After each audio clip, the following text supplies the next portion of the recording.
کیا کسی نے رسول اکرم صلی اللہ علیہ وسلم کی تصویر بھی بنائی اور کیا اس نے گستاخی کی، اور یہ گستاخی کیوں کر ہوگی ہے اگر حضرت جیلانی کی تصویر بنائی جا سکتی ہے؟ انفیکٹ حضور سے ایک بڑے ابن حشام کی سیرت میں بھی واقعہ ہے کہ حضور ایک چرچ سے گزرے اور حضرت ابوبکر صدیق کا بھی واقعہ ہے کہ ان کو جب دیکھا اس پادری نے تو اس نے کہا آپ میرے ساتھ آؤ، پھر وہ ایک بکسے کے قریب لے گیا اور اس میں سے اس نے متعدد تصاویر نکالی جس میں حضور کی بھی تھی،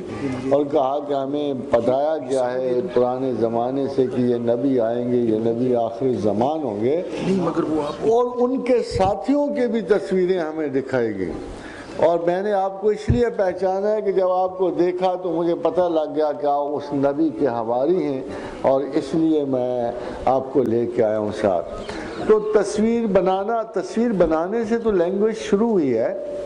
تصویر بنانا as far as it's not a big harm, مگر اتفاق کی بات ہے شاید کہ اتنا احترام ارلی مسلمانوں کے دل میں تھا رسول اللہ صلی اللہ علیہ وآلہ وسلم کا کہ انہوں نے کوئی تصویر نہیں بنائی، اور ہمیں ابھی تک ملتی بھی نہیں ہے۔